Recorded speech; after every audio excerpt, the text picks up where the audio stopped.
एक महिला को कचौड़ी इतनी ज़्यादा पसंद रहती है कि उसे कचौड़ी खाते खाते उस कचौड़ी वाले से प्यार हो जाता है, और प्यार इस कदर परवान चढ़ जाता है कि उस कचौड़ी वाले के कहने पर, उस कचौड़ी वाले के चक्कर में वो महिला उसके साथ मिल करके अपने पति की, जिसकी आयु 47 वर्ष है, उसकी हत्या कर देती है।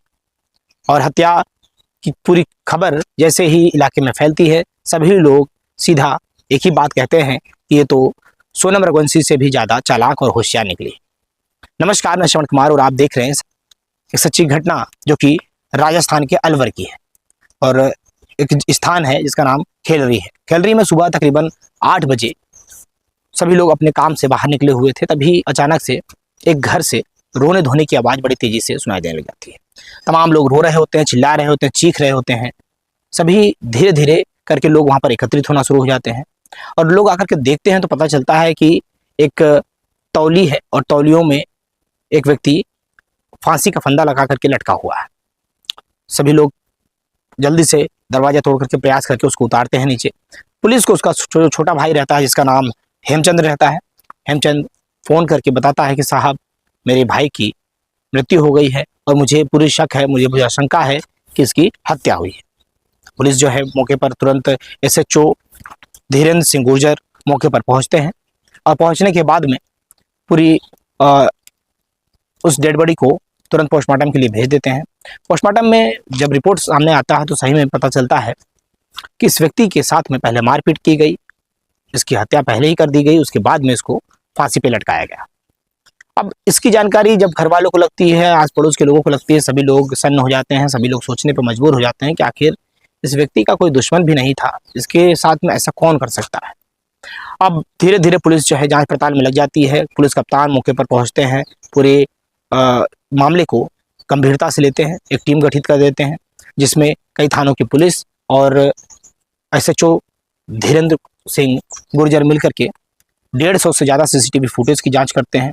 कई सारे उसके दोस्तों के कॉल डिटेल को निकालते हैं, कई सारे नाते रिश्तेदारों के कॉल डिटेल को निकालते हैं, और जानने का प्रयास करते हैं कि आखिर इसके साथ में क्या ऐसा कारण रहा है कि इसकी किसी ने हत्या कर दी।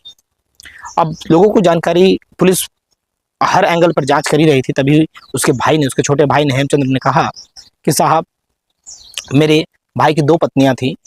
एक पत्नी इसके पहले थी और दूसरी पत्नी जो बाद में शादी हुई थी, और कभी कभी छोटी वाली जो पत्नी है, जो मेरी छोटी भाभी है, उसके साथ में मेरे भाई की अनबन हुआ करती थी।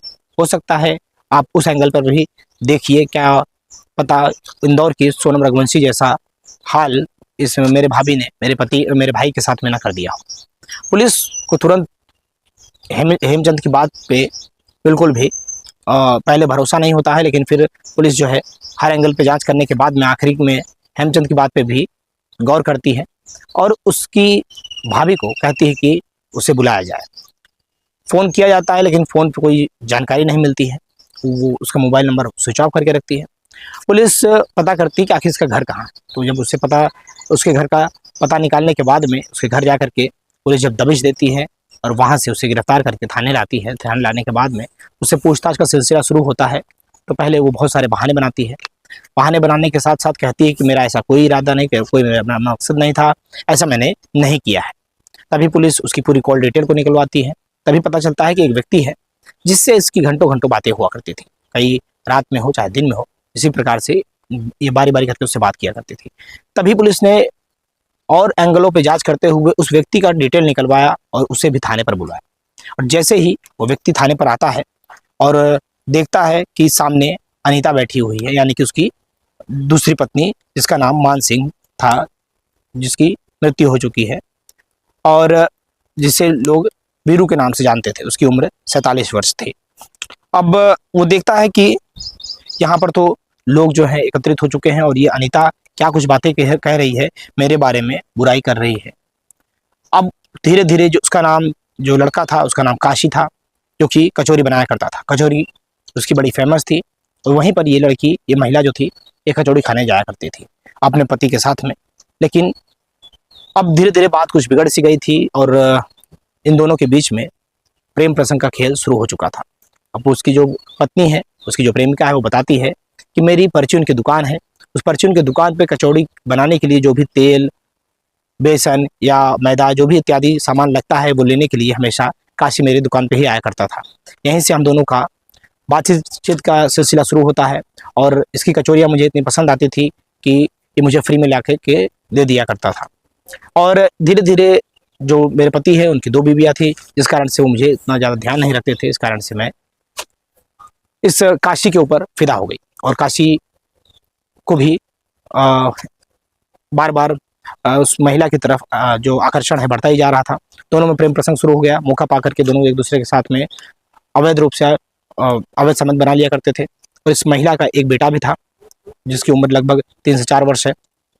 और धीरे धीरे सिलसिला जब आगे बढ़ना शुरू होता है तो इस बात की जानकारी वीरू को लग जाती है और मान सिंह इस बात की जानकारी जब उसको लगती है तो वो अपनी पत्नी को मना करता है कि तुम्हारी दुकान पर से कोई भी सामान लेगा मुझे कोई ऐतराज नहीं है, लेकिन वो कचौरी वाला काशी यहाँ पर नहीं आना चाहिए। अगर वो आएगा तो मुझसे बुरा कोई नहीं होगा। अब जब उसकी पत्नी को ये लगता है कि अब काशी और मेरे बीच में मेरा पति अब हड्डी बनता जा रहा, रोड़ा बनता जा रहा है, तो उसे अपने बॉयफ्रेंड के साथ में, उस कचौरी वाले के साथ में वो प्लान बनाती है कि इसको रास्ते से हटा दिया जाए। और रास्ते से हटाने में पूरा मदद करता है काशी। पहले 2 अपने साथ में और लोगों को शामिल करता है, उन दोनों को एक रकम देता है, कहता है कि इस व्यक्ति को मारना है, सुपारी देता है और साथ में मिल करके वो दोनों लड़के और काशी और उसकी जो पत्नी है अनीता है, मिल करके उस मान सिंह उर्फ वीरू को पहले मारते हैं। और मारपीट के दौरान उनके हाथ से मुक्का उसके दांत पे भी लग जाता है, जिसके कारण उसका दांत भी टूट जाता है। उसी दांत को देख करके उसके भाई को शक हुआ था कि आखिर अगर मेरा भाई फांसी लगाता तो उसका दांत कैसे टूट सकता था। अब धीरे धीरे इस बात की पुष्टि हो चुकी थी कि इस महिला ने इन 3 लोगों के साथ मिल करके मान सिंह उर्फ वीरू की हत्या कर दी है।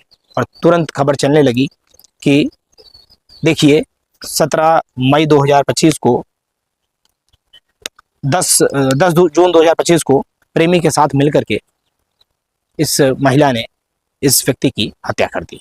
और सोनम राजा रघुवंशी का मामला फिर से सामने आ गया और सभी लोगों ने फिर से कहा कि सोनम जैसा बेवफाई इस अनीता ने भी कर दिया और अपने आशिक के चक्कर में अपने पति की हत्या कर दी।